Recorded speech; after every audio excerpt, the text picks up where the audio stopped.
Punjabi radio USA ਸੁਣ ਰਹੇ ਸਾਰੇ ਹੀ ਮਾਣਯੋਗ ਅਤੇ ਸਤਿਕਾਰਤ ਸਰੋਤਿਆਂ ਨੂੰ ਪਿਆਰ ਸਤਿਕਾਰ ਸਹਿ ਨਿੱਘੀ ਜਿਹੀ ਸਤਿ ਸ੍ਰੀ ਅਕਾਲ। ਸਭ ਨੂੰ ਜੀ ਆਇਆਂ ਨੂੰ ਆਖਦੇ ਹਾਂ। ਸੁੱਤ ਪ੍ਰੋਗਰਾਮ ਦੇ ਵਿੱਚ ਆਪ ਸਭ ਦਾ ਨਿੱਘਾ ਸਵਾਗਤ ਹੈ। ਪ੍ਰੋਗਰਾਮ ਲੈ ਕੇ ਹਾਜ਼ਰ ਹੋ ਚੁੱਕੇ ਹਾਂ। ਅਪਡੇਟ ਅਮਰੀਕਾ ਦਾ ਸ਼ਾਮ ਦਾ ਬੁਲੇਟਿਨ। ਅੱਜ 7 ਜਨਵਰੀ ਦਿਨ ਜਿਹੜਾ ਹੈ ਜੀ ਵੀਰਵਾਰ। ਮੇਰੇ ਨਾਲ ਜੁੜ ਚੁੱਕੇ ਨੇ ਸੈਨ ਹੋਜ਼ੇ ਤੋਂ ਹਰਜੋਤ ਸਿੰਘ ਖਾਲਸਾ। ਜੀ ਆਇਆਂ ਨੂੰ ਸਵਾਗਤ ਹੈ। ਸਤਿ ਸ੍ਰੀ ਅਕਾਲ। ਸਤਿ ਸ਼੍ਰੀ ਅਕਾਲ, ਧੰਨਵਾਦ ਜੀ ਆਇਆਂ ਨੂੰ। ਪੰਜਾਬੀ ਰੇਡੀਓ USA ਦੇ ਜਿੰਨੇ ਵੀ ਸਰੋਤੇ ਸਾਡੇ ਸਾਰੇ ਹੀ AM ਸਟੇਸ਼ਨ FM ਸਟੇਸ਼ਨ ਘਰਾਂ ਦੇ ਵਿੱਚ ਰੇਡੀਓ ਸੈਟਸ ਦੇ ਰਾਹੀਂ ਟੈਲੀਫੋਨ ਦੇ ਰਾਹੀਂ ਫੇਸਬੁੱਕ YouTube 'ਤੇ ਲਾਈਵ ਦੇਖ ਰਹੇ ਹੋ ਸੁਣ ਰਹੇ ਹੋ ਸਾਰਿਆਂ ਨੂੰ ਜੀ ਆਇਆਂ ਨੂੰ ਅਤੇ ਬਹੁਤ ਹੀ ਪਿਆਰ ਅਤੇ ਸਤਿਕਾਰ ਭਰੀ ਸਤਿ ਸ਼੍ਰੀ ਅਕਾਲ। ਪ੍ਰੋਗਰਾਮ ਸ਼ੁਰੂ ਕਰਨ ਤੋਂ ਪਹਿਲਾਂ ਸਾਡੇ ਅੱਜ ਦੇ ਸਪਾਂਸਰਸ ਉਹਨਾਂ ਦਾ ਧੰਨਵਾਦ। ਖਾਲਸਾ ਇੰਸ਼ੋਰੈਂਸ ਏਜੰਸੀ ਵਾਲੇ ਜਿਨ੍ਹਾਂ ਦੇ ਕੋਲੋਂ ਤੁਸੀਂ ਹਰ ਇੱਕ ਤਰੀਕੇ ਦੀ ਇੰਸ਼ੋਰੈਂਸ ਕਰਵਾ ਸਕਦੇ ਹੋ। ਇੰਸ਼ੋਰੈਂਸ ਬਾਰੇ ਪਤਾ ਕਰਨ ਲਈ ਕਾਲ 408-272-25 ਦੇ ਉੱਤੇ। ਇਸ ਦੇ ਨਾਲ Amarjit Singh Fresno, Rajpal Singh, Kulwant Singh Lachhar Bakersfield, Major Singh Sidhu Bakersfield, Amarjit Singh Jaswinder Kaur Virk Houston, Sandhu ਪਰਿਵਾਰ Fremont, Pritpal Singh Atwal Elk Grove, Darshan Singh Kang Yuba City, Ranjit Singh Fresno, Avtar Singh Manzil Clovis, Manjeet Singh Fremont. ਇਹਨਾਂ ਸਾਰਿਆਂ ਦਾ ਧੰਨਵਾਦ। ਜੇਕਰ ਤੁਸੀਂ ਜਾਂ ਕੋਈ ਹੋਰ ਕਾਰੋਬਾਰ ਇਸ ਪ੍ਰੋਗਰਾਮ ਨੂੰ ਸਪਾਂਸਰ ਕਰਨਾ ਚਾਹੁੰਦੇ ਹੋ, ਸੰਪਰਕ 408-722-7698 ਦੇ ਉੱਤੇ।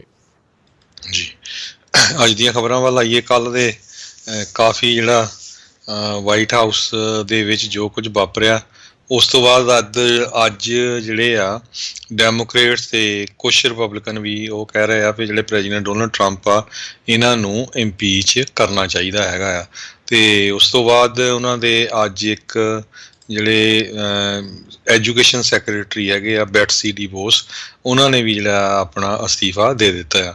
ਇਸ ਤੋਂ ਪਹਿਲਾਂ ਟਰੈਜਰੀ ਜਿਹੜੇ ਸੈਕਰਟਰੀ ਆ ਐਲੈਨ ਚਾਓ, ਉਹਨਾਂ ਨੇ ਵੀ ਜਿਹੜਾ ਆਪਣਾ ਅਸਤੀਫਾ ਦੇ ਦਿੱਤਾ ਹੈਗਾ ਜੀ। ਡਿਪਾਰਟਮੈਂਟ ਆਫ ਟਰਾਂਸਪੋਰਟੇਸ਼ਨ ਦੇ ਜਿਹੜੇ ਸਕੱਤਰ ਐਲਨ ਚਾਓ, ਮਿਚ ਮਕੋਨਲ ਦੀ ਜਿਹੜੀ ਵਾਈਫ ਆ, ਉਹਨਾਂ ਨੇ ਜਿਹੜਾ ਅਸਤੀਫਾ ਦਿੱਤਾ ਆ। ਮਲਵੋਨੀ ਹਣਾ ਨੇ ਅਸਤੀਫਾ ਦਿੱਤਾ। ਕਾਫੀ ਅਸਤੀਫੇ ਦੀਆਂ ਉਹਨਾਂ ਦੇ ਇਰਦ ਗਿਰਦ ਜਿਹੜੀਆਂ ਆ ਉਹ ਝੜੀਆਂ ਲੱਗੀਆਂ। ਕੱਲ੍ਹ ਦੀ ਜਿਹੜੀ ਹੋਈ ਹਿੰਸਾ, ਰਾਸ਼ਟਰਪਤੀ ਟਰੰਪ ਦੇ ਦੁਆਰਾ ਉਕਸਾਏ ਗਏ ਲੋਕ, ਉਹਨਾਂ ਦੇ ਦੁਆਰਾ ਜਿਹੜੀ ਇਹ ਹਿੰਸਾ ਉੱਥੇ ਕੀਤੀ ਗਈ ਹੈ, ਜਿਨ੍ਹਾਂ ਨੂੰ ਹੁਣ ਡੋਮੈਸਟਿਕ ਟੈਰਰਿਸਟ ਜਿਹੜਾ ਆ, ਅੱਤਵਾਦੀ ਜਿਹੜਾ ਉਹ ਆਖਿਆ ਜਾ ਰਿਹਾ ਆ, ਉਹਨਾਂ ਦੀ ਜਿਹੜੀ ਕਾਫੀ ਜ਼ਿਆਦਾ ਆਲੋਚਨਾ ਆ। FBI ਨੇ ਕਾਫੀ ਤਸਵੀਰਾਂ ਜਿਹੜੀਆਂ ਆ ਉਹ ਜਾਰੀ ਕੀਤੀਆਂ, ਜਿਨ੍ਹਾਂ ਨੂੰ ਲੱਭਣ ਦੇ ਲਈ ਜਿਹੜੀ ਉਹ ਕੋਸ਼ਿਸ਼ ਆ ਉਹ ਚੱਲ ਰਹੀ ਹੈ। ਕਈ ਲੋਕ ਜਿਹੜੇ ਉਹਨਾਂ ਦੇ ਵਿੱਚ ਆਇਡੈਂਟੀਫਾਈ ਕੀਤੇ ਜਾ ਚੁੱਕੇ ਹੈਗੇ ਨੇ।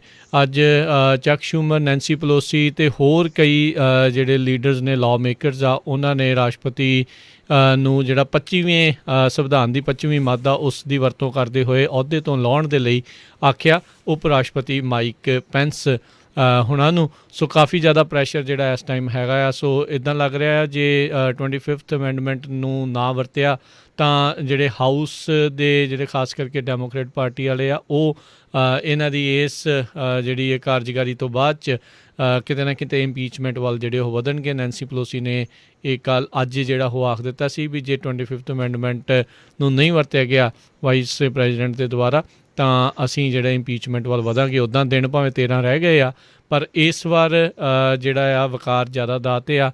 ਇਸ ਵਾਰ GOP ਵੀ ਸ਼ਾਇਦ ਜਿਹੜਾ ਆ ਰਿਪਬਲਿਕਨਸ ਵੀ ਜਿਹੜੇ ਹੋ ਸਕਦਾ ਆ ਇਹਨਾਂ ਦਾ ਸਾਥ ਜਿਹੜਾ ਆ ਉਹ ਦੇ ਦੇਣ ਜਿੰਨੀਆਂ ਵੋਟਾਂ ਚਾਹੀਦੀਆਂ। ਹਾਊਸ ਦੇ ਵਿੱਚ ਮੈਜੋਰਟੀ ਹੋਣ ਕਰਕੇ ਉੱਥੇ ਇੰਪੀਚ ਜਿਹੜੇ ਰਾਸ਼ਟਰਪਤੀ ਫਿਰ ਹੋ ਜਾਣਗੇ ਜਿੱਦਾਂ ਪਹਿਲਾਂ ਆਲਰੇਡੀ ਹੋਏ ਆ, ਪਰ ਜਿਹੜੀ ਸੈਨੇਟ ਆ ਉਹਨਾਂ ਨੇ ਉਸ ਟਾਈਮ ਦੇ ਉੱਤੇ ਗੋ ਹੈਡ ਜਿਹੜਾ ਨਹੀਂ ਸੀ ਦਿੱਤਾ ਪਹਿਲੀ ਵਾਰੀ। ਦੂਜੀ ਵਾਰੀ ਇਹ ਹੁਣ ਦੇਖਣਾ ਹੋਊਗਾ ਵੀ ਕੀ ਜਿਹੜਾ ਉਹ ਬਣਦਾ ਹੈ। ਉੱਦਾਂ ਅੱਜ ਇਹਨਾਂ ਨੇ ਇੱਕ ਮੈਸੇਜ, ਵੀਡੀਓ ਮੈਸੇਜ 2-2.5 ਮਿੰਟ ਦਾ ਜਿਹੜਾ ਉਹ ਜਾਰੀ ਕੀਤਾ, ਜਿਸ ਦੇ ਵਿੱਚ ਉਹਨਾਂ ਨੇ ਕਿਤੇ ਨਾ ਕਿਤੇ ਆਪਣੀ ਹਾਰ ਜਿਹੜੀ ਆ ਉਹ ਕਬੂਲੀ ਆ। ਅਤੇ ਉਹਨਾਂ ਨੇ ਕਿਹਾ ਵੀ 20 ਜਨਵਰੀ ਨੂੰ ਹੁਣ ਜਿਹੜਾ ਆ ਬਿਲਕੁਲ ਸਹੀ ਤਰੀਕੇ ਦੇ ਨਾਲ ਸਮੂਥ ਪਾਵਰ ਟਰਾਂਸਫਰ ਜਿਹੜਾ ਆ ਉਹ ਹੋਵੇਗਾ। ਅਤੇ ਉਹਨਾਂ ਨੇ ਇੱਕ ਵਾਰੀ ਫਿਰ ਕਿਹਾ ਵੀ ਜਿਨ੍ਹਾਂ ਨੇ ਕੈਪੀਟਲ ਹਿੱਲ ਦੇ ਉੱਤੇ ਇਹ ਹਮਲਾ ਕੀਤਾ, ਜਿਹੜੇ ਲੋਕ ਉੱਥੇ ਗਏ ਸੀ, ਉਹਨਾਂ ਨੂੰ ਲੋਕ ਡਾਊਨ ਜਿਹੜਾ ਉਹਨਾਂ ਦਾ ਕੀਤਾ ਜਾਊਗਾ, ਉਹਨਾਂ ਨੂੰ ਜੇਲ੍ਹ ਦੇ ਅੰਦਰ ਜਿਹੜਾ ਉਹ ਸੁੱਟਿਆ ਜਾਵੇਗਾ। ਸੋ ਬਹੁਤ ਜ਼ਿਆਦਾ ਦਬਾਅ ਇਸ ਟਾਈਮ ਰਾਸ਼ਟਰਪਤੀ ਟਰੰਪ ਦੇ ਉੱਤੇ ਜਿਹੜਾ ਉਹ ਹੈਗਾ ਆ। ਅਖੀਰਲੇ ਜਿਹੜੇ ਇਹਨਾਂ ਦੇ 13 ਦਿਨ ਆ, ਜਾਂ ਕਹਿ ਲਓ ਵੀ ਇਹਨਾਂ ਦੇ ਪੂਰੇ ਕਾਰਜਕਾਲ ਦੇ ਵਿੱਚ ਹੁਣ ਜੋ ਕੁਛ ਕੀਤਾ ਨਹੀਂ ਕੀਤਾ, ਪਰ ਇੱਕ ਜਿਹੜਾ ਇਹ ਧੱਬਾ ਇਹਨਾਂ ਦੀ ਪੂਰੀ ਲੈਗੇਸੀ ਦੇ ਉੱਤੇ ਹੀ ਰਹਿ ਗਿਆ ਆ ਵੀ ਰਾਸ਼ਟਰਪਤੀ ਨੇ ਅਖੀਰਲੇ ਦਿਨਾਂ ਦੇ ਵਿੱਚ ਇਲੈਕਸ਼ਨ ਦੇ ਨਤੀਜੇ ਨਹੀਂ ਮੰਨੇ। ਉਸ ਤੋਂ ਬਾਅਦ ਦੇ ਵਿੱਚ ਲੋਕਾਂ ਨੂੰ ਗਲਤ ਜਿਹੜਾ ਉਤਸ਼ਾਹ ਦਿੰਦੇ ਰਹੇ ਵੀ ਅਸੀਂ ਜਿਹੜਾ ਜੀ ਸਟੀਲ ਕਰ ਲਈਏ ਇਹਨਾਂ ਨੇ ਇਲੈਕਸ਼ਨ, ਅਤੇ ਉਸ ਤੋਂ ਬਾਅਦ ਦੇ ਵਿੱਚ ਉਹਨਾਂ ਨੇ ਜਿਹੜੇ ਰਾਈਟਰਸ ਆ ਉਹਨਾਂ ਨੂੰ ਕੈਪੀਟਲ ਹਿੱਲ ਤੱਕ ਇੱਕ ਹਿਸਾਬ ਦੇ ਨਾਲ ਲੈ ਆਂਦਾ। ਸੋ ਇਹ ਕਿਤੇ ਨਾ ਕਿਤੇ ਜਿਹੜੀ ਰਾਸ਼ਟਰਪਤੀ ਟਰੰਪ ਦੀ ਲੈਗੇਸੀ ਜਿਹੜੀ ਆ ਉਹ ਰਹਿ ਜਾਵੇਗੀ। ਸੋ ਉੱਤੋਂ ਜਿਹੜਾ ਹਰਜੋਤ ਸਿੰਘ ਜੀ, ਕੈਪੀਟਲ ਹਿੱਲ ਦੇ ਸਾਰਜੈਂਟ ਇਨ ਚੀਫ ਮੇਨ ਜਿਹੜੇ ਅਧਿਕਾਰੀ ਆ ਸਾਰਿਆਂ ਦੀ ਛੁੱਟੀ ਜਿਹੜੀ ਆ ਉਹ ਹੌਲੀ ਹੌਲੀ ਹੋਣੀ ਸ਼ੁਰੂ ਹੋ ਗਈ ਆ। ਕਈ ਤਾਂ ਖੁਦ ਰਿਜ਼ਾਈਨ ਕਰ ਗਏ ਆ ਅਤੇ ਕਈਆਂ ਨੂੰ ਜਿਹੜਾ ਆਲਰੇਡੀ ਅਹੁਦਿਆਂ ਤੋਂ ਲਾਂਭੇ ਕਰ ਦਿੱਤਾ ਗਿਆ ਹੈਗਾ ਆ। ਜੀ, ਕੈਪੀਟਲ ਦੇ ਜਿਹੜੇ ਪੁਲਿਸ ਚੀਫ ਸੀਗੇ ਸਟੀਵਨ ਸੰਡ, ਉਹ ਰਿਜ਼ਾਈਨ ਕਰ ਗਿਆ ਕਿਉਂਕਿ ਉਹਨਾਂ ਦਾ ਕਾਫੀ ਕ੍ਰਿਟਿਸਿਜ਼ਮ ਹੋਇਆ ਵੀ ਉਹ ਕੰਟਰੋਲ ਨਹੀਂ ਕਰ ਸਕੇ। ਬਿਲਕੁਲ। ਤੇ ਉਸ ਤੋਂ ਬਿਨਾਂ ਹੁਣ ਤੱਕ ਜਿੰਨੀਆਂ ਰਿਪੋਰਟਸ ਆ ਰਹੀਆਂ ਕਹਿੰਦੇ 4 ਜਾਣਿਆਂ ਦੀ ਮੌਤ ਹੋਈ ਆ ਤੇ ਇੱਕ ਪੁਲਿਸ ਵਾਲੇ ਦੀ ਵੀ ਮੌਤ ਦੀ ਜਿਹੜੀ ਗੱਲਬਾਤ ਜਿਹੜੀ ਖਬਰ ਆ ਰਹੀ ਹੈਗੀ ਆ। ਨੈਸ਼ਨਲ ਗਾਰਡ ਜਿਹੜੇ ਆ 30 ਦਿਨਾਂ ਦੇ ਲਈ ਹੁਣ ਮੋਬਿਲਾਈਜ਼ ਕਰ ਦਿੱਤੇ ਗਏ ਹੈਗੇ ਆ। ਜਿਹੜੀਆਂ ਨਾਲ ਦੀਆਂ ਸਟੇਟਾਂ ਹੈਗੀਆਂ ਵਰਜੀਨੀਆ ਜਾਂ ਹੋਰ, ਉੱਥੋਂ ਵੀ ਹੋਰ ਨੈਸ਼ਨਲ ਗਾਰਡ ਬੁਲਾਏ ਗਏ ਹੈਗੇ ਆ ਤਾਂ ਕਿ ਫਿਊਚਰ ਦੇ ਵਿੱਚ ਜਿੱਦਾਂ 20 ਤਰੀਕ ਤੱਕ ਜਾਂ ਉਸ ਤੋਂ ਬਾਅਦ ਕੋਈ ਕਿਸੇ ਤਰ੍ਹਾਂ ਦੀ ਡਿਸਟਰਬੈਂਸ ਨਾ ਹੋਵੇ। ਜੀ, ਉੱਧਰ ਜਿਹੜੇ ਹਾਊਸ ਦੇ ਜਿਹੜੇ ਮਾਈਨੋਰਿਟੀ ਲੀਡਰ ਨੇ ਜਿਹੜੇ ਮੈਕਾਰਥੀ ਜੋ ਕਿ ਇੱਥੋਂ ਕੈਲੀਫੋਰਨੀਆ ਤੋਂ ਰਿਪਬਲਿਕਨ ਨੇ, ਉਹਨਾਂ ਨੇ ਵੀ ਜਿਹੜਾ ਇਹ ਕਿਹਾ ਵੀ ਇਹ ਜਿਹੜੀ ਵਾਇਲੈਂਸ ਡਿਸਟਰਕਸ਼ਨ ਜੋ ਆਪਾਂ ਦੇਖੀਏ ਅਨਅਸੈਪਟੇਬਲ, ਅਨਡੈਮੋਕ੍ਰੈਟਿਕ ਅਤੇ ਅਨ ਅਮੈਰੀਕਨ ਜਿਹੜੀ ਹੈ ਇਹ ਹੈਗੀ ਆ। ਅਤੇ ਇਹ ਹੁਣ ਲੋਕਾਂ ਦੇ ਉੱਤੇ ਕਾਫੀ ਜ਼ਿਆਦਾ ਜਿਹੜਾ ਉਹ ਦਬਾਅ ਇਸ ਟਾਈਮ ਬਣਿਆ ਪਿਆ ਆ ਵੀ ਕੁਛ ਨਾ ਕੁਛ ਇਹਨਾਂ ਨੂੰ ਜ਼ਰੂਰ ਕਰਨਾ ਚਾਹੀਦਾ ਆ। ਪਰ ਕਿਤੇ ਨਾ ਕਿਤੇ ਟਰੰਪ ਹੁਣਾਂ ਦੇ ਉੱਤੇ ਜਿਹੜੀ ਗਾਜ ਹੈ ਇਹ ਜ਼ਰੂਰ ਡਿੱਗਣ ਵਾਲੀ ਹੈਗੀ ਆ। ਜੋਸ਼ ਹੌਲੀ, ਟੈਡ ਕਰੂਜ਼ ਅਤੇ ਹੋਰ ਜਿਹੜੇ ਲੋਕ ਜਿਨ੍ਹਾਂ ਨੇ ਇਹ ਓਬਜੈਕਸ਼ਨਾਂ ਜਿਹੜੀਆਂ ਉਹ ਲੈ ਕੇ ਆਉਂਦੀਆਂ ਜਾਂ ਲਿਆਉਣ ਦੀ ਗੱਲ ਕੀਤੀ ਸੀ, ਉਹਨਾਂ ਦੇ ਉੱਤੇ ਹੁਣ ਕਿਹਾ ਜਾ ਰਿਹਾ ਵੀ ਜਿਹੜੇ ਲੋਕਾਂ ਦੀ ਮੌਤ ਹੋਈ ਆ ਉਹਨਾਂ ਦਾ ਖੂਨ ਇਹਨਾਂ ਦੇ ਲੋਕਾਂ ਦੇ ਹੱਥਾਂ ਦੇ ਉੱਤੇ ਹੈਗਾ ਆ, ਕਿਉਂਕਿ ਇਹਨਾਂ ਨੇ ਹੀ ਕਿਤੇ ਨਾ ਕਿਤੇ ਲੋਕਾਂ ਨੂੰ ਗਲਤ ਭਰੋਸਾ, ਗਲਤ ਭਰਮ ਦੇ ਵਿੱਚ ਰੱਖਿਆ ਵੀ ਇਲੈਕਸ਼ਨਾਂ ਜਿਹੜੀਆਂ ਆ ਇਹ ਜਿਹੜੀਆਂ ਸਾਡੇ ਕੋਲੋਂ ਖੋਹ ਲਈਆਂ ਗਈਆਂ ਆ, ਸਟੀਲ ਜਿਹੜੀਆਂ ਕਰ ਲਈਆਂ ਗਈਆਂ ਆ। 60 ਤੋਂ ਵੱਧ ਕੇਸ ਟਰੰਪ ਕੈਂਪੇਨ ਨੇ ਕੀਤੇ, ਸਾਰੇ ਦੇ ਸਾਰੇ ਜਿਹੜੇ ਕੈਂਪੇਨ ਦੇ ਇਹਨਾਂ ਦੇ ਇਲੈਕਸ਼ਨ ਦੇ ਕੇਸਾਂ ਦੇ ਵਿੱਚ ਇਹਨਾਂ ਨੂੰ ਹਾਰ ਦਾ ਸਾਹਮਣਾ ਜਿਹੜਾ ਉਹ ਕਰਨਾ ਪਿਆ ਹੈਗਾ ਆ। ਉੱਧਰ ਹਰਜੋਤ ਸਿੰਘ ਦੀ ਰਿਪੋਰਟ ਇੱਕ ਇਹ ਵੀ ਆ ਰਹੀ ਆ, ਕਿਹਾ ਜਾ ਰਿਹਾ ਵੀ ਜਿਹੜੇ ਮਾਈਕ ਪੋਂਪੇਓ ਅਤੇ ਜਿਹੜੇ ਮਨੂਚਿਨ ਆ ਉਹਨਾਂ ਨੇ ਆਪਣੇ ਜਿਹੜੇ ਸਾਥੀ ਨਾਲ ਕੰਮ ਕਰਨ ਵਾਲੇ ਆ ਉਹਨਾਂ ਦੇ ਨਾਲ 25th ਅਮੈਂਡਮੈਂਟ ਨੂੰ ਇਨਵੋਕ ਜਿਹੜਾ ਉਹ ਕਰਨ ਦੀ ਜਿਹੜੀ ਆ ਉਹ ਗੱਲਬਾਤ ਜਿਹੜੀ ਉਹ ਕੀਤੀ ਸੀ ਆਪਣੇ ਸਟਾਫ ਦੇ ਨਾਲ। ਅੱਜ ਪੂਰਾ ਦਿਨ ਇਹੀ ਜਿਹੜਾ 25th ਅਮੈਂਡਮੈਂਟ ਨੂੰ ਲੈ ਕੇ ਹੀ ਰੌਲਾ ਜਿਹੜਾ ਉਹ ਪਿਆ ਹੈਗਾ ਆ। ਸੋ ਕਿਹਾ ਨਹੀਂ ਜਾ ਸਕਦਾ ਵੀ ਆਉਣ ਵਾਲੇ ਦਿਨਾਂ ਦੇ ਵਿੱਚ ਕੀ ਬਣੂਗਾ, ਕਿਉਂਕਿ ਰਿਪਬਲਿਕਨ ਪਾਰਟੀ ਦੇ ਲਈ ਕਾਫੀ ਵੱਡੀ ਜਿਹੜੀ ਨਮੋਸ਼ੀ ਦਾ ਦਿਨ ਜਿਹੜਾ ਇਹ ਕੱਲ੍ਹ ਦਾ ਰਿਹਾ ਸੀਗਾ। ਅਗਲੀ ਖਬਰ ਵੱਲ ਚੱਲੀਏ। ਜਿਹੜੇ ਯੂਕੇ ਦੇ ਪ੍ਰਾਈਮ ਮਿਨਿਸਟਰ ਆ ਉਹਨਾਂ ਨੇ ਵੀ ਇਹ ਕਿਹਾ ਹੈ ਵੀ ਜਿਹੜਾ ਜੋ ਕੁਝ ਵਾਪਰਿਆ ਇਹ ਬਹੁਤ ਮਾੜੀ ਗੱਲ ਹੈਗੀ ਆ, ਟੋਟਲੀ ਕੰਪਲੀਟਲੀ ਰੋਂਗ ਆ। ਜਿਹੜਾ ਪ੍ਰੈਜ਼ੀਡੈਂਟ ਡੋਨਲਡ ਟਰੰਪ ਨੇ ਇੱਕ ਤਰ੍ਹਾਂ ਦੇ ਨਾਲ ਜਿਹੜੇ ਮੌਬ ਜਿਹੜਾ ਸੀਗੇ ਪ੍ਰੋਟੈਸਟਰਸ ਦਾ ਉਹਨਾਂ ਨੂੰ ਇਨਸਾਈਟ ਕੀਤਾ ਹੈਗਾ ਆ। ਬਾਅਦ ਦੇ ਵਿੱਚ ਜਿਹੜੀ US ਕਾਂਗਰਸ ਨੇ ਜਿਹੜਾ ਆ ਇਲੈਕਸ਼ਨ ਸਰਟੀਫਾਈ ਕਰ ਦਿੱਤੀਆਂ ਅਤੇ ਮਾਈਕ ਪੈਂਸ ਨੇ ਵੀ ਜਿਹੜੇ ਵਾਈਸ ਪ੍ਰੈਜ਼ੀਡੈਂਟ ਉਹਨਾਂ ਨੇ ਕਿਹਾ ਵੀ ਨੈਕਸਟ ਪ੍ਰੈਜ਼ੀਡੈਂਟ ਜਿਹੜੇ ਆ ਉਹ ਜੋ ਬਾਈਡਨ ਹੀ ਹੋਣਗੇ। ਅਤੇ ਅੱਜ ਮਾਈਕ ਪੈਂਸ ਦੀ ਡਾਟਰ ਸ਼ਾਰਲਟ ਪੈਂਸ ਬੌਂਡ ਉਸ ਨੇ ਵੀ ਜਿਹੜੀਆਂ ਆ ਜੋ ਬਾਈਡਨ ਉਹਨਾਂ ਨੂੰ ਵਧਾਈਆਂ ਦਿੱਤੀਆਂ ਹੈਗੀਆਂ। ਅਤੇ ਇਹ ਵੀ ਖਬਰਾਂ ਆ ਰਹੀਆਂ ਵੀ ਮਾਈਕ ਪੈਂਸ ਅਤੇ ਉਹਨਾਂ ਦੀ ਵਾਈਫ ਜਿਹੜੀ ਆ ਜਦੋਂ ਹੁਣ ਜੋ ਬਾਈਡਨ ਹੁਣੀ ਇਨੋਗਰਲ ਉਹਨਾਂ ਦਾ ਹੋਊਗਾ ਐਜ਼ ਏ ਪ੍ਰੈਜ਼ੀਡੈਂਟ ਅਤੇ ਉਹ ਉੱਥੇ ਹਾਜ਼ਰ ਹੋਣਗੇ। ਇਸੇ ਤਰ੍ਹਾਂ ਜਿਹੜੀ ਜਸਟਿਸ ਡਿਪਾਰਟਮੈਂਟ ਆ ਉਹਨਾਂ ਨੇ ਕਿਹਾ ਆ ਵੀ ਅਸੀਂ ਜਿੰਨੇ ਵੀ ਲੋਕ ਆ ਉਹਨਾਂ ਦੇ ਅਗੇਂਸਟ ਜਿਹੜੇ ਚਾਰਜਸ ਆ ਫਾਈਲ ਕਰਾਂਗੇ ਜਿਨ੍ਹਾਂ ਨੇ ਉੱਥੇ ਜਿਹੜੀ ਆ ਗੁੰਡਾਗਰਦੀ ਕੀਤੀ ਜਾਂ ਜੋ ਤੋੜ ਭੰਨ ਕੀਤੀ ਹੈਗੀ ਆ। ਸੋ ਤੁਸੀਂ ਦੱਸਿਆ ਹੀ ਆ ਵੀ ਕਿਸ ਤਰ੍ਹਾਂ ਉਹਨੀ ਪਿਕਚਰਸ ਵੀ ਜਿਹੜੀਆਂ ਰਿਲੀਜ਼ ਕਰ ਦਿੱਤੀਆਂ ਹੈਗੀਆਂ ਆ। ਜੀ ਬਿਲਕੁਲ। ਸੋ ਇਹ ਤਾਂ ਕੱਲ੍ਹ ਬਚਾਅ ਹੋ ਗਿਆ ਵੀ ਜਿਹੜੀਆਂ ਵੋਟਸ ਸੀਗੀਆਂ ਇਲੈਕਟਰਲ ਵੋਟਸ ਆ ਉਹ ਇਸ ਹਿੰਸਕ ਲੋਕਾਂ ਦੇ ਹੱਥ, ਅੱਤਵਾਦੀਆਂ ਦੇ ਹੱਥ ਜਿਹੜੀ ਉਹ ਨਹੀਂ ਲੱਗੀ, ਨਹੀਂ ਤਾਂ ਉਹਨਾਂ ਨੇ ਸ਼ਾਇਦ ਕਹਿੰਦੇ ਵੀ ਉਹਨਾਂ ਨੂੰ ਵੀ ਅੱਗ ਲਾ ਦੇਣੀ ਸੀ। ਬੈਟਸੀ ਡੇਵਿਸ ਦਾ ਇਸ ਟਾਈਮ ਕਾਫੀ ਜ਼ਿਆਦਾ ਵਿਰੋਧ ਹੋ ਰਿਹਾ, ਕਹਿੰਦੇ ਵੀ ਹੁਣ ਜਾਂਦੀ ਜਾਂਦੀ ਬੇੜੀ 'ਚੋਂ ਇਹ ਬਾਹਰ ਜਾਣ ਦੀ ਕੋਸ਼ਿਸ਼ ਕਰ ਰਹੀ ਆ। ਆਪ ਇਹਦੇ ਪੂਰੇ 4 ਸਾਲ ਇੱਦਾਂ ਦੇ ਹੀ ਪੁੱਠੇ ਸਿੱਧੇ ਹੀ ਜਿਹੜੇ ਆ ਉਹ ਕੰਮ ਰਹੇ ਹੈਗੇ ਨੇ। ਉੱਧਰ ਇਹ ਜਿਹੜੇ ਆ ਰਿਪਬਲਿਕਨਸ ਕੁਛ ਜਿਹੜੇ ਆ ਉਹ ਪੀਪਣੀ ਵਜਾਉਣ ਵਾਲੇ ਟਰੰਪ ਹੋਣਾ ਦੀ ਪਿੱਛੇ ਪਿੱਛੇ ਮੈਟ ਗੇਟਸ ਵਰਗੇ, ਉਹ ਕਹਿੰਦੇ ਵੀ ਐਂਟੀਫਾ ਵਾਲਿਆਂ ਦਾ ਕੰਮ ਸੀ। ਹੁਣ ਜਿਹੜੇ ਲੋਕਾਂ ਦੀਆਂ ਤਸਵੀਰਾਂ ਆਈਆਂ ਆ ਵੀ ਇਹਨਾਂ ਨੇ ਆਹ ਸਾਰਾ ਕੁਛ ਕੀਤਾ ਆ, ਇੱਕ ਉਹ ਉਹਨਾਂ ਨੇ ਕਨਫਰਮ ਜਿਹੜੇ ਕਾਫੀ ਕਰਦੇ, ਕਈ ਜਿਹੜੇ QAnon ਅਤੇ ਕਈ ਜਿਹੜੇ ਆ ਰਾਸ਼ਟਰਪਤੀ ਟਰੰਪ ਦੇ ਜਿਹੜੇ ਉਹ ਪੱਕੇ ਸਪੋਰਟਰ ਜਿਹੜੇ ਉਹਨਾਂ ਦੇ ਵਿੱਚ ਸੀਗੇ। ਸੋ ਇਹ ਵੀ ਇਸ ਦੇ ਉੱਤੇ ਟਰਾਈ ਕਰਨ ਦੀ ਜਿਹੜੀ ਆ ਉਹ ਇਹਨਾਂ ਨੇ ਕੋਸ਼ਿਸ਼ ਕੀਤੀ ਵੀ ਦੂਜਿਆਂ ਦੇ ਸਿਰ ਹੀ ਜਿਹੜਾ ਉਹ ਭਾਂਡਾ ਭੰਨ ਦਿੱਤਾ ਜਾਵੇ। ਅੱਜ ਜੋ ਬਾਈਡਨ ਨੇ ਕਿਹਾ ਵੀ ਇਹਨਾਂ ਪ੍ਰੋਟੈਸਟਰਸ ਦੀ ਥਾਂ ਦੇ ਉੱਤੇ ਜੇ ਕਾਲੇ ਮੂਲ ਦੇ ਪ੍ਰੋਟੈਸਟਰ ਹੁੰਦੇ ਤਾਂ ਮੈਂ ਪੱਕਾ ਗਰੰਟੀ ਦੇ ਨਾਲ ਕਹਿੰਦਾ ਵੀ ਇਹਨਾਂ ਦੇ ਨਾਲ ਵਤੀਰਾ ਜਿਹੜਾ ਉਹ ਹੋਰ ਹੋਣਾ ਸੀ। ਬਹੁਤ ਸਾਰੀਆਂ ਵੀਡੀਓਜ਼ ਆਈਆਂ ਜਿਸ ਦੇ ਵਿੱਚ ਪੁਲਿਸ ਵਾਲੇ ਇਹਨਾਂ ਅੱਤਵਾਦੀਆਂ ਨੂੰ ਅੰਦਰ ਆਉਣ ਦੇ ਲਈ ਜਿਹੜਾ ਉਹ ਆਖ ਰਹੇ ਸੀ, ਜਿਨ੍ਹਾਂ ਨੇ ਬਾਅਦ ਦੇ ਵਿੱਚ ਜੋ ਉੱਥੇ ਸੀਜ਼ ਜਿਹੜੀ ਆ ਉਹ ਕੀਤੀ। ਇਹਨਾਂ ਨੇ ਜਿਹੜਾ ਕਿਸ ਤਰੀਕੇ ਦੇ ਨਾਲ ਪੂਰਾ ਕੈਪੀਟਲ ਹਿੱਲ ਦੇ ਉੱਤੇ ਜਿਹੜਾ ਉਹ ਕਬਜ਼ਾ ਕਰੀ ਰੱਖਿਆ। ਲਿੰਡਸੀ ਗ੍ਰਾਹਮ ਅੱਜ ਬੋਲ ਰਹੇ ਸੀ ਸਵੇਰੇ, ਤਾਂ ਉਹਨਾਂ ਨੇ ਕਿਹਾ ਵੀ ਕੀ ਪਤਾ ਇਹਨਾਂ ਦੇ ਕੋਲ ਬੰਬ ਹੁੰਦਾ। 2 ਬੰਬ ਤਾਂ ਆਲਰੇਡੀ ਇਹਨਾਂ ਨੇ RNC ਅਤੇ DNC ਦੇ ਬਿਲਡਿੰਗ ਦੇ ਬਾਹਰ ਜਿਹੜੇ ਲੱਭੇ ਸੀਗੇ ਅਤੇ ਜਿਹੜੇ ਲਾਗੇ ਨਜ਼ਦੀਕ ਉਹਦੇ ਸੋਰਸਿਸ ਉਹ ਕਹਿ ਰਹੇ ਸੀ ਵੀ ਇਟ ਵਾਜ਼ ਰੀਅਲ ਡੀਲ, ਵੀ ਉਹ ਬੰਬ ਜਿਹੜੇ ਆ ਉਹ ਕਾਫੀ ਤਗੜੇ ਹੋ ਸਕਦੇ ਸੀ ਜੇ ਸਮੇਂ ਸਿਰ ਉਸ ਦੇ ਉੱਤੇ ਉਹਨਾਂ ਨੂੰ ਨਾ ਫੜਿਆ ਜਾਂਦਾ। ਅਤੇ ਕਹਿੰਦੇ ਵੀ ਮੇਰੇ ਡੈਸਕ ਜਿਹੜੇ ਤਾਂ ਇਹ ਬੈਗ ਪੈ ਕੇ ਲੈ ਕੇ ਆਏ, ਜ਼ਿਪ ਟਾਈਆਂ ਨਾਲ ਸੀਗੀਆਂ, ਬੰਦੂਕਾਂ ਕਈਆਂ ਦੇ ਕੋਲ ਨਾਲ ਸੀਗੀਆਂ। ਸੋ ਇਹ ਸਾਰਾ ਕੁਛ ਜਿਹੜਾ ਉੱਥੇ ਆਪਾਂ ਨੂੰ ਦੇਖਣ ਨੂੰ ਮਿਲਿਆ। ਕਹਿੰਦੇ ਵੀ ਇੱਕੋ ਥਾਂ ਦੇ ਉੱਤੇ ਸਾਰੇ ਸੈਨੇਟਰਸ ਇਕੱਠੇ ਜਿਹੜੇ ਉਹ ਕਰ ਦਿੱਤੇ ਗਏ ਅਤੇ ਕਹਿੰਦੇ ਵੀ ਜੇ ਰੱਬ ਨਾ ਕਰਦੇ ਵੀ ਕੁਛ ਹੋਰ ਉੱਥੇ ਕਰ ਦਿੰਦੇ ਤਾਂ ਫਿਰ ਜਿਹੜਾ ਕਿੱਧਰ ਨੂੰ ਜਾਣਾ ਸੀਗਾ, ਪੂਰੀ ਦੀ ਪੂਰੀ ਗੌਰਮੈਂਟ ਖਤਮ ਹੋ ਸਕਦੀ ਸੀ, ਪੂਰੀ ਦੀ ਪੂਰੀ ਬਿਲਡਿੰਗ ਜਿਹੜੀ ਹੈ ਇਹ ਤਬਾਹ ਕਰ ਸਕਦੇ ਸੀਗੇ। ਅਤੇ ਤੁਸੀਂ ਦੇਖਿਆ ਹੋਣਾ ਹਰਜੋਤ ਸਿੰਘ ਜੀ ਵੀ ਜਦੋਂ ਬਾਹਰ ਜਾ ਰਹੇ ਸੀ ਪੁਲਿਸ ਵਾਲੇ ਫਿਰ ਉਹਨਾਂ ਨੂੰ ਉੱਦਾਂ ਹੀ ਬਾਹਰ ਜਾਣ ਦੇਣੇ, ਕਿਸੇ ਨੂੰ ਕੋਈ ਉਸ ਟਾਈਮ ਦੇ ਉੱਤੇ ਕਿਸੇ ਨੇ ਗ੍ਰਿਫਤਾਰ ਨਹੀਂ ਕੀਤਾ ਜਿਹੜੇ ਕੈਪੀਟਲ ਦੇ ਵਿੱਚ ਅੰਦਰ ਜਿਹੜੇ ਉਹ ਆਏ ਸੀ। ਅਤੇ ਵਾਕਿਆ ਹੀ ਲੋਕਾਂ ਦਾ ਇਹ ਜਿਹੜਾ ਮੰਨਣਾ ਅਤੇ ਦੇਖਣਾ ਵੀ ਪੁਲਿਸ ਦਾ ਇਹ ਜਿਹੜਾ ਦੋਹਰਾ ਵਤੀਰਾ ਵੱਖ-ਵੱਖ ਲੋਕਾਂ ਦੇ ਸਕਿਨ ਟੋਨ ਦੇ ਹਿਸਾਬ ਦੇ ਨਾਲ ਆ, ਇਹ ਕਾਫੀ ਚਿੰਤਾਜਨਕ ਹੈਗਾ ਆ। ਅਗਲੀ ਖਬਰ ਵੱਲ ਚੱਲੀਏ ਜਿਹੜੀ ਬੋਇੰਗ ਨਾਲ ਰਿਲੇਟਡ ਆ। ਬੋਇੰਗ ਨੂੰ ਹੁਣ $2.5 ਬਿਲੀਅਨ ਜਿਹੜੇ ਸੈਟਲ ਕਰਨ ਦੇ ਲਈ ਦੇਣੇ ਪੈਣਗੇ। ਕ੍ਰਿਮੀਨਲ ਕੌਨਸਪੀਰੇਸੀ ਚਾਰਜਸ ਜਿਹੜੇ ਉਹਨਾਂ ਦਾ 737 ਜਿਹੜਾ ਮੈਕਸ 2 ਕਰੈਸ਼ ਹੋਈ ਸੀ ਸਨ 2018 ਅਤੇ 2019 ਦੇ ਵਿੱਚ, 5 ਮਹੀਨਿਆਂ ਦੇ ਫਰਕ ਦੇ ਨਾਲ, ਜਿਹਦੇ ਨਾਲ 346 ਲੋਕਾਂ ਦੀ ਜਿਹੜੀ ਮੌਤ ਵੀ ਹੋ ਗਈ ਸੀ। ਜਸਟਿਸ ਡਿਪਾਰਟਮੈਂਟ ਨੇ ਕਿਹਾ ਵੀ ਬੋਇੰਗ ਇੰਪਲਾਈਜ਼ ਨੇ ਜਿਹੜੀ ਇਨਫੋਰਮੇਸ਼ਨ ਆ ਉਹ ਕੰਸੀਲ ਕੀਤੀ ਸੀ, ਯਾਨੀ ਕਿ ਲੁਕੋ ਕੇ ਰੱਖੀ ਸੀ ਵੀ ਜਿਹਦੇ ਵਿੱਚ ਜਿਹੜਾ ਇੱਕ ਸੌਫਟਵੇਅਰ ਪ੍ਰੋਗਰਾਮ ਆ ਉਹਦੇ ਵਿੱਚ ਕੋਈ ਨਾ ਕੋਈ ਜਿਹੜੀ ਤਕਨੀਕੀ ਖਰਾਬੀ ਹੈਗੀ ਆ, ਜਿਹਦੇ ਕਰਕੇ ਇਹ ਜਹਾਜ਼ ਕਰੈਸ਼ ਹੋਏ ਹੈਗੇ ਆ।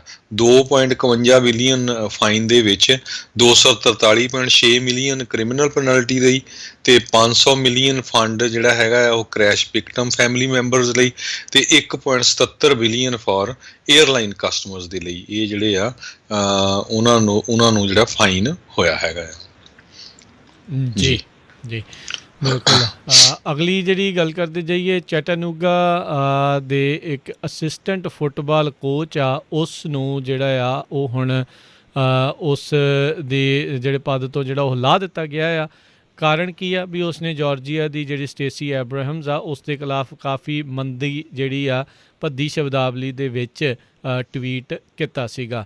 ਉਹਨਾਂ ਨੇ ਉਸ ਨੂੰ ਮੋਟੇ ਹੋਣ ਦਾ ਅਤੇ ਹੋਰ ਕਈ ਚੀਜ਼ਾਂ ਜਿਹੜੀਆਂ ਆ ਉਹ ਕਹੀਆਂ। ਉਹਨਾਂ ਨੇ ਕਿਹਾ ਵੀ ਦੇਖੋ ਇਹਨਾਂ ਨੇ ਫਿਰ ਇੱਕ ਰੀ-ਇਲੈਕਸ਼ਨ ਦੇ ਵਿੱਚ ਚੀਟਿੰਗ ਜਿਹੜੀ ਆ ਉਹ ਕੀਤੀ ਆ ਅਤੇ ਇਹ ਸਾਰਾ ਕੁਛ ਕਰਨ ਤੋਂ ਬਾਅਦ ਦੇ ਵਿੱਚ ਕ੍ਰਿਸ ਮਲੋਨ ਨਾਂ ਦਾ ਜਿਹੜਾ ਚੈਟਾਨੂਗਾ ਅਸਿਸਟੈਂਟ ਫੁੱਟਬਾਲ ਕੋਚ ਸੀ, ਉਸ ਨੂੰ ਉਸ ਦੇ ਜਿਹੜੇ ਪਦ ਤੋਂ ਜਿਹੜਾ ਉਹ ਲਾਹ ਦਿੱਤਾ ਗਿਆ ਹੈਗਾ। ਯੂਨੀਵਰਸਿਟੀ ਨੇ ਜਿਹੜਾ ਇਸ ਤਰੀਕੇ ਦੇ ਨਾਲ ਆਖਿਆ ਆ। ਸੋ ਉੱਧਰ ਜਾਰਜੀਆ ਦੀ ਜਿਹੜੀ ਕੈਲੀ ਲੌਫਲਰ ਆ, ਉਹਨਾਂ ਨੇ ਆਪਣੀ ਹਾਰ ਨੂੰ ਜਿਹੜਾ ਉਹ ਮੰਨਿਆ ਆ ਅਤੇ ਆਪਣੇ ਜਿਹੜੇ ਵਿਰੋਧੀ ਆ ਉਹਨਾਂ ਨੂੰ ਜਿਹੜੀ ਉਹਨਾਂ ਦੀ ਜਿੱਤ ਨੂੰ ਜਿਹੜਾ ਇੱਕ ਹਿਸਾਬ ਦੇ ਨਾਲ ਮੰਨ ਲਿਆ ਹੈਗਾ ਆ, ਉਹਨਾਂ ਨੇ ਕੰਸੀਡ ਕਰ ਦਿੱਤਾ ਹੈਗਾ ਆ। ਸੋ ਇਹ ਜਿਹੜੀ ਚੀਜ਼ ਆ ਉਹ ਉੱਧਰ ਦੇਖਣ ਨੂੰ ਮਿਲ ਰਹੀ ਆ।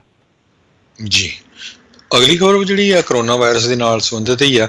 ਚਾਈਨਾ ਦੇ ਵਿੱਚ ਇੱਕ ਵਾਰੀ ਫੇਰ ਚਾਈਨਾ ਵਾਲਿਆਂ ਨੇ ਇੱਕ ਜਿਹੜਾ ਉਹਨਾਂ ਦਾ ਸ਼ਹਿਰ ਹੈਗਾ ਜਿਹਦੀ ਪੋਪੂਲੇਸ਼ਨ 11 ਮਿਲੀਅਨ ਦੇ ਕਰੀਬ ਹੈਗੀ ਆ, ਜੀ, ਉਹਦੇ ਵਿੱਚ ਉਹਨਾਂ ਨੇ ਜਿਹੜਾ ਹੈਗਾ ਆਪਣਾ ਇੱਕ ਤਰ੍ਹਾਂ ਦੇ ਨਾਲ ਉਸ ਪੂਰੇ ਸ਼ਹਿਰ ਨੂੰ ਬੰਦ ਕਰ ਦਿੱਤਾ ਹੈ, ਕਿਉਂਕਿ ਉੱਥੇ 119 ਨਵੇਂ ਕੇਸ ਜਿਹੜੇ ਆ ਕਰੋਨਾ ਵਾਇਰਸ ਦੇ ਲੱਭੇ ਹੈਗੇ ਆ। 120 ਦੇ ਕਰੀਬ ਜਿਹੜੇ ਨਵੇਂ ਕੇਸ ਲੱਭੇ, ਤੇ ਪੂਰੇ ਦਾ ਪੂਰਾ ਸ਼ਹਿਰ ਉਹਨੇ ਜਿਹੜਾ ਆ ਉਸ ਨੂੰ ਸ਼ਟ ਡਾਊਨ ਕਰ ਦਿੱਤਾ ਹੈਗਾ ਆ। ਸ਼ੀਜੁਆਂਗ ਜਿਹੜੀ ਕੈਪੀਟਲ ਆ ਹਵਾਈ ਪ੍ਰੋਵਿੰਸ ਦੀ, 11 ਮਿਲੀਅਨ ਉੱਥੇ ਦੇ ਜਿਹੜੇ ਰੈਜ਼ੀਡੈਂਟਸ ਆ ਉਹਨਾਂ ਦੇ ਉੱਤੇ ਪੂਰੀ ਤਰ੍ਹਾਂ ਸ਼ਟ ਡਾਊਨ ਕਰਕੇ ਬੈਨ ਲਾਤਾ ਵੀ ਉਹ ਸ਼ਹਿਰ ਤੋਂ ਬਾਹਰ ਕਿਤੇ ਵੀ ਨਹੀਂ ਜਾ ਸਕਦੇ ਹੈਗੇ। ਇਸੇ ਤਰ੍ਹਾਂ ਉਹਦੇ ਲਾਗੇ ਇੱਕ ਗਾਓਚੈਂਗ ਡਿਸਟ੍ਰਿਕਟ ਹੈਗਾ ਜਿਹਦੇ 8 ਲੱਖ ਦੇ ਕਰੀਬ ਰੈਜ਼ੀਡੈਂਟਸ ਆ, ਉੱਥੇ ਵੀ ਉਹਨਾਂ ਨੇ ਇਹ ਕਿਹਾ ਹੈਗਾ ਵੀ ਪੂਰਾ ਲੋਕਡਾਊਨ ਹੈਗਾ ਆ। ਸਿਰਫ ਘਰ ਦਾ ਇੱਕ ਬੰਦਾ ਹੀ ਜਿਹੜਾ ਆ ਕੋਈ ਐਸੈਂਸ਼ੀਅਲ ਆਈਟਮਸ ਜਿਹੜੀ ਆ ਹਰ ਦੂਜੇ ਦਿਨ ਜਿਹੜਾ ਆ ਉਹ ਖਰੀਦਣ ਜਾ ਸਕਦਾ, ਨਹੀਂ ਤਾਂ ਉਹ ਘਰਾਂ ਤੋਂ ਬਾਹਰ ਵੀ ਕੋਈ ਨਹੀਂ ਨਿਕਲ ਸਕਦਾ। ਜੀ, ਅੱਜ ਪ੍ਰੈਜ਼ੀਡੈਂਟ ਇਲੈਕਟ ਜੋ ਬਾਈਡਨ ਉਹਨਾਂ ਨੇ ਅਨਾਊਂਸ ਕੀਤਾ ਵੀ ਜਿਹੜੇ ਫੈਡਰਲ ਜੱਜ ਮੈਰਿਕ ਗਾਰਲੈਂਡ ਆ ਉਹਨਾਂ ਨੂੰ ਉਹ ਆਪਣੇ ਅਟਰਨੀ ਜਨਰਲ ਦੇ ਵਜੋਂ ਜਿਹੜਾ ਉਹ ਪਿਕ ਕਰਨਗੇ। ਕੱਲ੍ਹ ਇਹ ਜਿਹੜੀਆਂ ਕਿਆਸ ਰਹੀਆਂ ਸੀ ਅਤੇ ਅੱਜ ਜਿਹੜਾ ਬਾਈਡਨ ਹੋਣਾ ਨੇ ਉਸ ਨੂੰ ਜਿਹੜਾ ਪੱਕਿਆਂ ਕਰ ਦਿੱਤਾ, ਅਤੇ ਨਾਲ ਹੀ ਉਹਨਾਂ ਨੇ ਅਨਾਊਂਸ ਕਰਕੇ ਕਿਹਾ ਯੂ ਡੋਂਟ ਵਰਕ ਫਾਰ ਮੀ। ਇਹ ਕਹਿੰਦੇ ਵੀ ਇੱਕ ਰੈਫਰੈਂਸ ਸੀਗਾ ਟਰੰਪ ਹੋਣਾ ਨੂੰ, ਜਿਸ ਤਰੀਕੇ ਨਾਲ ਟਰੰਪ ਹੋਣਾ ਨੇ ਆਪਣਾ ਅਟਰਨੀ ਜਨਰਲ ਆਪਣੇ ਪੋਲੀਟੀਕਲਾਈਜ਼ ਜਿਹੜਾ ਪੂਰੀ ਤਰ੍ਹਾਂ ਜਿਹੜਾ ਉਹ ਕਰ ਦਿੱਤਾ ਸੀ। ਅਤੇ ਅਖੀਰ ਦੇ ਵਿੱਚ ਦੇਖੋ ਵੀ ਜਿੰਨੇ ਵੀ ਅਟਰਨੀ ਜਨਰਲ ਇਹਨਾਂ ਦੇ ਦੋਨੋਂ ਹੀ ਰਹੇ ਆ, ਅਖੀਰ ਦੇ ਵਿੱਚ ਇਹਨਾਂ ਦਾ ਤੋੜ ਵਿਛੋੜਾ ਹੀ ਉਸ ਦੇ ਨਾਲ ਹੋਇਆ ਆ।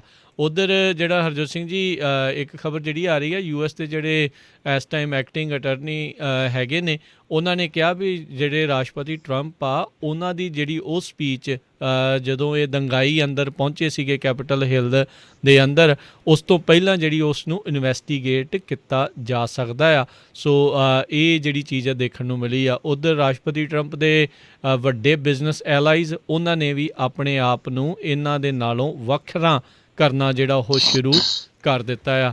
ਕਹਿੰਦੇ ਵੀ ਇਹ ਟਰੰਪ ਹੁਣੀ ਜਿਹੜੇ ਉਹ ਰਨ ਕਰਦੇ ਨੇ 2024 'ਚ ਨਹੀਂ, ਪਰ ਹੀ ਇਜ਼ ਡਨ। ਇਹ ਜਿਹੜੇ ਉਹਨਾਂ ਦੇ ਇੱਕ ਟੌਪ ਜਿਹੜੇ ਸਪੋਰਟਰ ਸੀਗੇ ਉਹਨਾਂ ਨੇ ਜਿਹੜਾ ਉਹ ਆਖਿਆ ਹੈਗਾ ਆ। ਕਾਫੀ ਜਿਹੜੇ ਉਹਨਾਂ ਦੇ ਵੱਡੇ ਡੋਨਰਸ ਆ ਉਹਨਾਂ ਨੇ ਵੀ ਹਾਲ ਦੀ ਘੜੀ ਇਹਨਾਂ ਦੇ ਉੱਤੇ ਜਿਹੜੀ ਟਿੱਪਣੀ ਆ ਉਹ ਕਰਨੀ ਬੰਦ ਕਰ ਦਿੱਤੀ ਆ।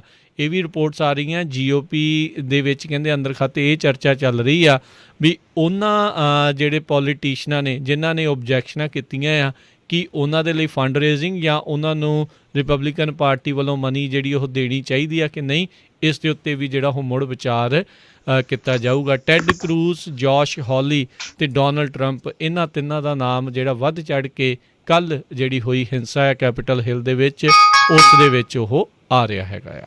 ਜੀ, ਅਗਲੀ ਖਬਰ ਵੱਲ ਚੱਲੀਏ। ਜਿਹੜੇ ਇਲੋਨ ਮਸਕ ਆ ਟੈਸਲਾ ਕੰਪਨੀ ਦੇ ਓਨਰ ਮਾਲਕ, ਉਹ ਅੱਜ ਦੀ ਡੇਟ ਦੇ ਵਿੱਚ ਦੁਨੀਆ ਦੇ ਸਭ ਤੋਂ ਅਮੀਰ ਬੰਦੇ ਬਣ ਗਏ ਹੈਗੇ ਆ। ਉਹਨਾਂ ਦੀ ਇਨਕਮ ਜਿਹੜੀ ਆ ਜੈਫ ਬੀਜ਼ੋਸ ਜਿਹੜੇ ਐਮਾਜ਼ੋਨ ਦੇ CEO ਆ ਉਹਨਾਂ ਨਾਲੋਂ ਵੱਧ ਗਈ ਹੈਗੀ ਆ। ਤੇ ਇਲੋਨ ਮਸਕ ਦੇ ਕੋਲ ਹੁਣ ਨੈਟ ਵਰਥ ਜਿਹੜੀ ਆ ਉਹਨਾਂ ਦੀ 185 ਬਿਲੀਅਨ ਡਾਲਰ ਦੀ ਹੋ ਗਈ ਹੈਗੀ ਆ। ਤੇ ਟੈਸਲਾ ਦੇ CEO ਆ, ਕਿਉਂਕਿ ਜਿਹੜੇ ਪ੍ਰਾਈਸਿਸ ਉਹਨਾਂ ਦੇ ਸ਼ੇਅਰਸ ਦੇ ਆ ਉਹ ਕਾਫੀ ਜ਼ਿਆਦਾ ਉੱਪਰ ਗਏ ਆ, ਜਿਹਦੇ ਨਾਲ ਉਹਨਾਂ ਦੀ ਜਿਹੜੀ ਟੋਟਲ ਨੈਟ ਵਰਥ ਹੈਗੀ ਆ ਉਹ ਵੱਧ ਗਈ ਆ, ਤੇ ਉਹ ਹੁਣ ਪੂਰੇ ਵਰਲਡ ਦੇ ਜਿਹੜੇ ਸਭ ਤੋਂ ਅਮੀਰ ਪਰਸਨ ਬਣ ਗਏ। ਜੀ, ਅਗਲੀ ਜਿਹੜੀ ਗੱਲ ਕਰਦੇ ਜਾਈਏ, ਇਸ ਟਾਈਮ ਹੁਣ ਚਰਚਾ ਚੱਲ ਰਹੀ ਆ ਵੀ ਇਹ ਜਿਹੜਾ ਮਾਹੌਲ ਇੱਥੇ ਤੱਕ ਕਿਉਂ ਪਹੁੰਚਿਆ, ਅਤੇ ਕਹਿੰਦੇ ਸੋਸ਼ਲ ਮੀਡੀਆ ਦੇ ਉੱਤੇ ਬਹੁਤ ਬਰੀਕੀ ਦੇ ਨਾਲ ਦੇਖਿਆ ਜਾ ਰਿਹਾ ਆ ਵੀ ਇਸ ਅੱਗ ਭੜਕਾਊ ਮਾਹੌਲ ਦੇ ਵਿੱਚ ਭਾਂਬੜ ਜਿਹੜੇ ਇਹ ਮਚੇ ਨੇ ਉਹ ਕਿਤੇ ਨਾ ਕਿਤੇ ਜਿਹੜੇ ਆ ਇਸੇ ਦੇ ਵਿੱਚ ਇਹਨਾਂ ਦਾ ਜਿਹੜੇ ਸੋਸ਼ਲ ਮੀਡੀਆ ਆ ਉਹਨਾਂ ਦਾ ਵੱਡਾ ਜਿਹੜਾ ਹੱਥ ਰਿਹਾ ਆ।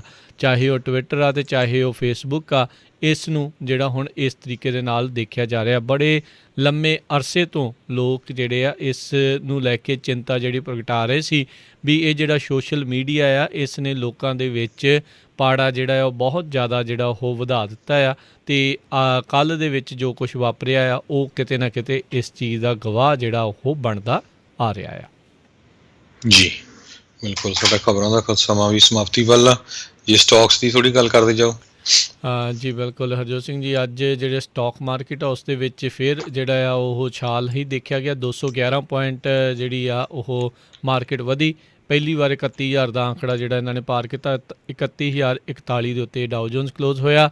ਨੈਸਡੈਕ ਨੇ ਵੀ ਪਹਿਲੀ ਵਾਰ ਜਿਹੜਾ 13000 ਦਾ ਅੰਕੜਾ ਪਾਰ ਕੀਤਾ। 326 ਪੁਆਇੰਟ ਦਾ ਜਿਹੜਾ ਇਜ਼ਾਫਾ ਹੋਇਆ। 13067 ਦੇ ਉੱਤੇ ਇਹ ਕਲੋਜ਼ ਹੋਈ। S&P ਦੇ ਵਿੱਚ ਜਿਹੜੇ ਆ ਉਹ 56 ਪੁਆਇੰਟ ਵਧੇ। 3804 ਦੇ ਉੱਤੇ ਇਹ ਬੰਦ ਹੋਇਆ। ਜਿਹੜਾ ਜੀ ਸੋਨੇ ਦੀ ਕੀਮਤ $1911 ਪ੍ਰਤੀ ਆਉਂਸ ਰਹੀ। ਇੱਕ $US ਦੀ ਕੀਮਤ ਕੈਨੇਡਾ ਦੇ $1.26 ਦੇ ਬਰਾਬਰ ਰਹੀ ਹੈ, ਤੇ ਇੱਕ $US ਦੀ ਕੀਮਤ ਇੰਡੀਆ ਦੇ ₹73.36 ਦੇ ਬਰਾਬਰ ਰਹੀ ਹੈ। ਜੀ, ਤੇ ਇੱਥੇ ਸਾਡਾ ਅੱਜ ਦਾ ਪ੍ਰੋਗਰਾਮ ਸਮਾਪਤ ਹੈ। ਮਿਲਦੇ ਹਾਂ ਅਗਲੀ ਵਾਰ ਤੱਕ ਲਈ ਮੇਰੇ ਵੱਲੋਂ ਤੇ ਨਾਲ ਹੀ ਬਹੁਤ ਹੀ ਪਿਆਰ ਤੇ ਸਤਿਕਾਰ ਭਰੀ ਸਤਿ ਸ਼੍ਰੀ ਅਕਾਲ, ਤੇ ਸੁਣਦੇ ਰਹੋ ਪੰਜਾਬੀ ਰੇਡੀਓ USA।